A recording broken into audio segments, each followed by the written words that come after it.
Howdy, everyone. Are you a diehard movie fan who can't get enough of your favorite films? Then we have just the thing for you. Go to moviesbyminutes.com, the ultimate destination for movie enthusiasts like you. Moviesbyminutes.com is the hub for all things movies, but with a unique twist. Instead of watching a film in one sitting, you can dive deep into your favorite movies 1 minute at a time.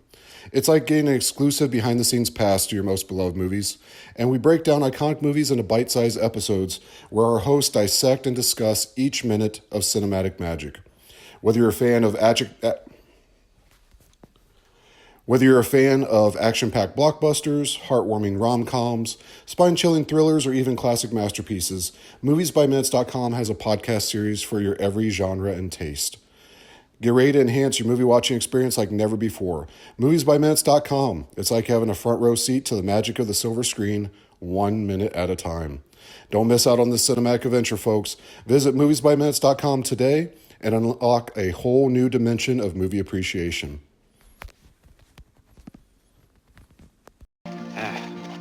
Gaily bedight, a gallant knight, in sunshine and in shadow, had journeyed long. What's that all about? Just a poem, one of Johnny Diamond's favorites. Let's see. Gaily bedight, a gallant knight, in sunshine and in shadow, had journeyed long, singing a song, in search of El Dorado.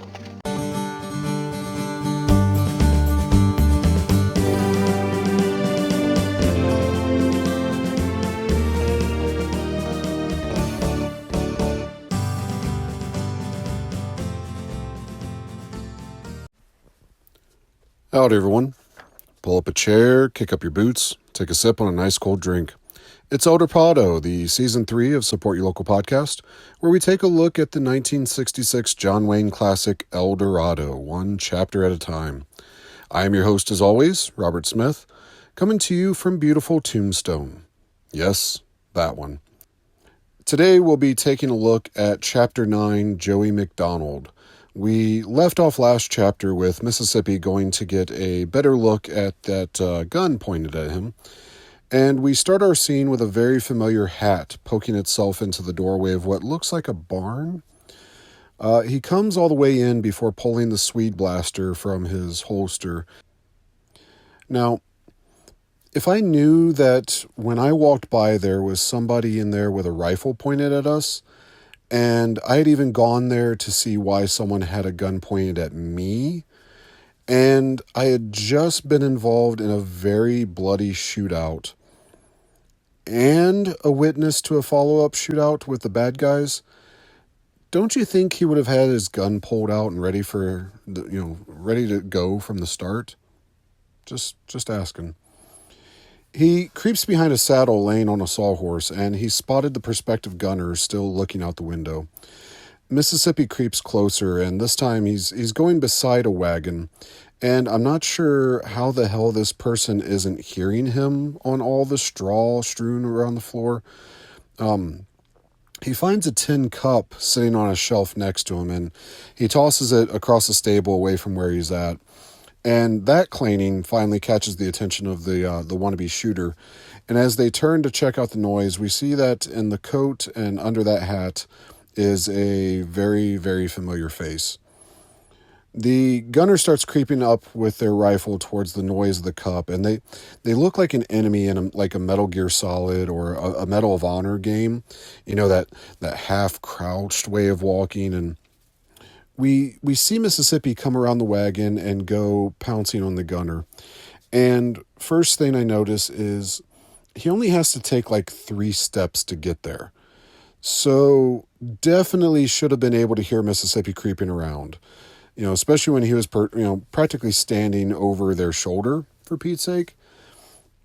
But anyway, he tackles them and gets them out, and is just about to rear back with a punch when he figures out what we've all known for a bit. That with their hat knocked off and the wild mane of hair flying, "You're a lady." This doesn't keep Joey McDonald from fighting and making a fuss for being mounted. Mississippi maintains the upper hand, and he tells her to keep still or she'll lose her clothes doing this. And, well, I'm not sure how not to take that a bit rapey. Trigger warning. I mean, her hat, yeah. Maybe even her jacket. There's an outside chance her shirt could come untucked if she really started wiggling, but I don't see how her clothes would come off from the struggle, unless Mississippi is the one removing them. So, we've seen those pants, and they're not, Sharon Stone and the Quick and the Dead tight, but they're not far off either.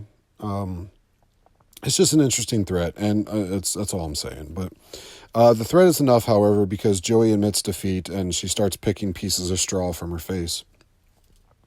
She wants to know how Mississippi knew she was in here, and he tells her about the gun barrel sticking out of the window. He wonders whose side is she on, not yet knowing who exactly she is, like we do.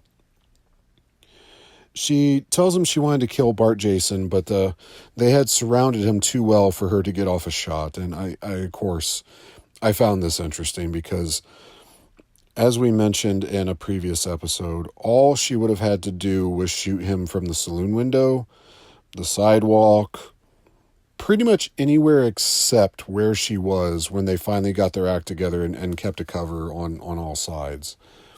She asked him to get off her stomach, and the creeper that he is tells her, I'm kind of comfortable up here, which, ew, dude.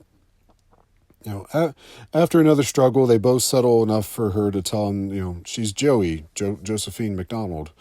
And at that name, Mississippi either realizes she must be on their side, or he's afraid the remaining McDonald boys may beat the shit out of him for potentially sexually assaulting their sister.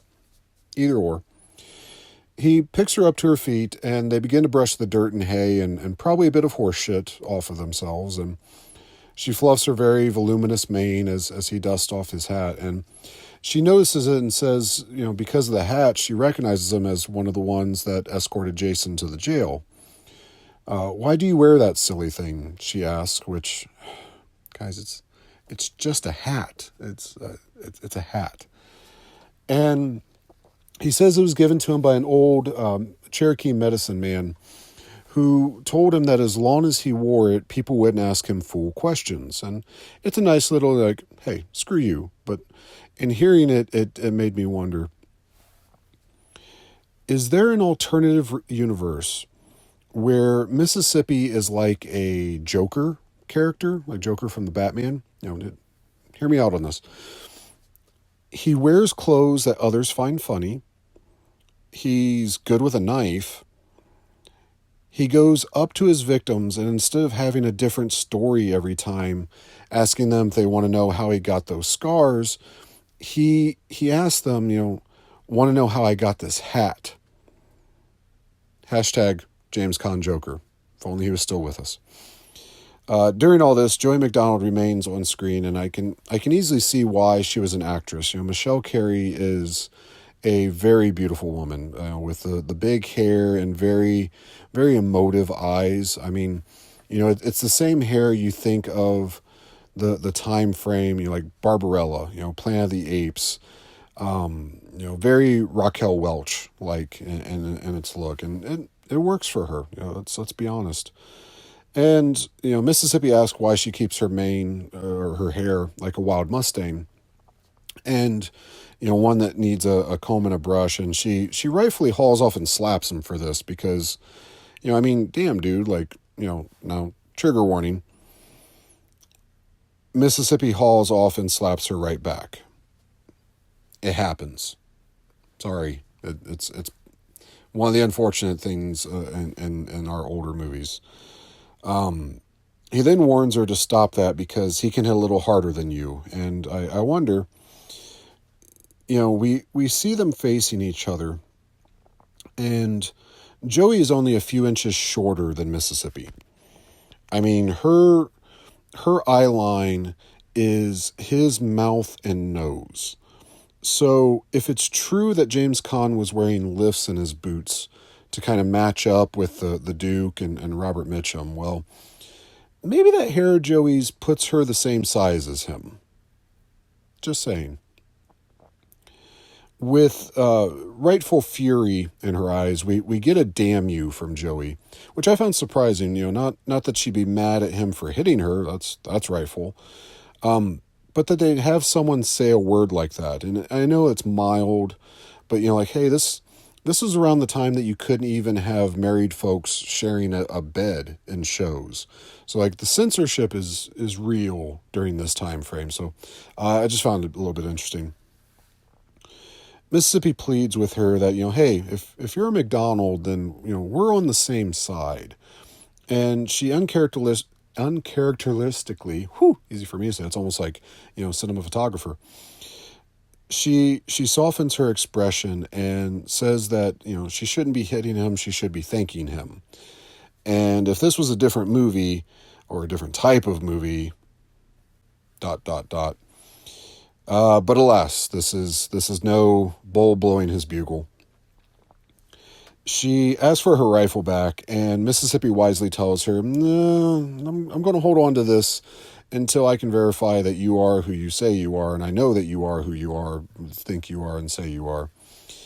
And he takes her by the elbow, and they walk off screen. We cut back into the jail where the Duke is pacing and Bull is standing there, over what appears to be a coffee mug with a handle of a spoon sticking out. So maybe his supper time soup? ? His shoulders are slumped over and he, frankly, looks dead on his feet. And it's a nice touch because I don't know that anyone else was ever tracking that Bull's been up all night. He had a brief morning nap, and he got woken up to track the McDonald's, running and gunfighting, and now he's back here dealing with the sheriff and Cole. So, poor Bull. And the Duke asks where Mississippi was, and Bull snaps back, "I told you, to the stable across the street." And well, it may be his tiredness that causes the snippiness, and it could be that he's been asked that question 7 times already by the Duke, and he's, just tired of saying it. Or my Bull is evil theory. He's upset because they all survived the gunfight, and the McDonald kid will presumably live. His secret boss is now in jail. His plan to off Mississippi by, quote unquote, I'm using fat sausage fingers, rescuing him in 5 minutes has been blocked by that asshole Cole Thornton. Just saying. And Cole decides to grab a rifle and see what's happened to Mississippi when there's a call from outside. "Hey, in the jail, it's Mississippi." And Bull opens the door, and Joey McDonald is still being led by the arm inside. And we cut across the room to the Duke. And now with JP standing in the door to the cells, JP says, "Hello, Joey." And she says, "Hello, Mr. Thornton," and gets a Joey in reply. And now knowing she is who she says she is, Mississippi is left, kind of stammering. But I'm not sure why, because he did exactly what he was supposed to do. But anyways, he returns her rifle to her. And JP asks who she might be shooting this time. And as he says it, he gives little nods towards Cole standing there. And it's not a bad little, eh? And she admits it was Jason she was going after this time. And the McDonald's had lost faith in JP's ability to do something. So they had posted themselves throughout the town waiting for him. And I, of course, have notes. One, is this another genius plan from Paul McDonald? Have them waiting and shoot when Jason comes near. I mean, it worked so well for Luke. # poor Luke. Second, Jason seemed content to be sitting there drinking and playing cards at his place. So how long were they going to wait? Enough to fall asleep and be startled into shooting? Because, again, that worked so well for Luke. # poor Luke. But the sheriff is hurt by the words visibly, but he's not angry, and he can't exactly argue against it because his inability up until about a half hour ago would warrant that. And Cole tells her they have things under control and that they should group back up and head home. The other McDonald boy that was shot seems to be doing okay, according to the doctor. And Joey asks if they'll be able to hold Bart Jason, to which I have to reply, depends if he has a good lawyer, because I'm still a little bit shaky on what they're holding him on. I mean, again, the RICO statutes, those don't exist yet. And from what I can tell, he wasn't harboring the fugitive guy with a bad leg. If anything, it was the foreman that said no one ran in here. And when asked if Jason will get what he deserves, JP tells her he's just the sheriff, not the judge, which, good call on him. She then asks if she can go back and see Jason, go talk to him. And the sheriff isn't quite that hunover right now, or at least as much as she may hope, because he immediately catches on and says, sure, just leave that rifle out here first. And this obviously quickly changes Joey's mind, and, maybe she doesn't need to go see Bart that bad right now. As she's standing there, she's getting seriously eye-fucked by Mississippi. And when she goes to then leave, he asks if someone, preferably he, should escort her. And when she doesn't immediately jump at the opportunity, I think the perfect romantic scenario that Mississippi had in his mind was thrown off. Because she asks, why would I want an escort? And he stammers and he hems and he haws at an answer. And she finally closes the door on it by saying that, the Jason group hasn't gotten around to shooting women yet. And I found that interesting because even though Joey's a tomboy through and through compared to the other women in the McDonald group that we've seen, she's wearing pants instead of a skirt, things like that. Would someone in this not yet lethal range war take notice that she was of the female persuasion, or would they just see her as a McDonald? What do you think? Now that the boss is in jail, does that up the stakes of what they are willing to do to get the good guys to cave in? I mean, maybe not anything as nefarious as, could be done by a rowdy bunch of no goods with a lady folk, but, let's consider at least a kidnapping, She thanks the good guys for what they're doing and trying to take care of the Jason problem, and, Bull lets her out the door. Mississippi exclaims, wow, she would have shot that fella. To which the Duke replies, well, yeah, she shot me. And this finally sends the light bulb over Mississippi as he comes to the realization that, oh, she's the one that shot you. Ah, huh. And he keeps looking at the door that no longer has a Joey in it, but he seems to be thinking of her in it and mutters to himself, she's something. So I think Mississippi might be just a little bit smitten by Ms. McDonald. I also think that he may be thinking a little bit too much about Joey, because we end our scene with Bull giving a side eye to Mississippi as if trying to figure out, what's wrong with him. And I swear, he gives a brief glance of a package check on Mississippi. So, maybe the tight pants of the West aren't flattering in the crotchal region. It must be the pleats. I've been meaning to take these pants back, but that's where we end our chapter. So what happens next? Is Mississippi thinking about another roll in the hay with Joey? Roll in the hay. You're welcome. Will the McDonalds keep hiding in their spots just in case? Will Mississippi need to hold his hat on his lap for a little bit? Find out this and more when we return next time with El Dorado. But until then, as always, you can always check us out on Facebook and Instagram. We are at Support Your Local Podcast.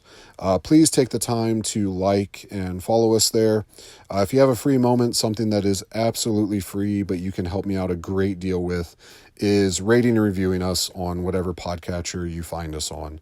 But until we meet again, folks, you know I love you, and please, please, please, always support your local podcast.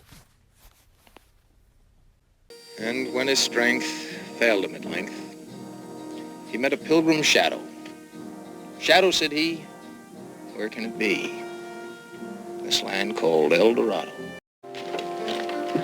Over the mountains of the moon, down the valley of the shadow. Ride, boldly ride, the shade replied. You search for El Dorado,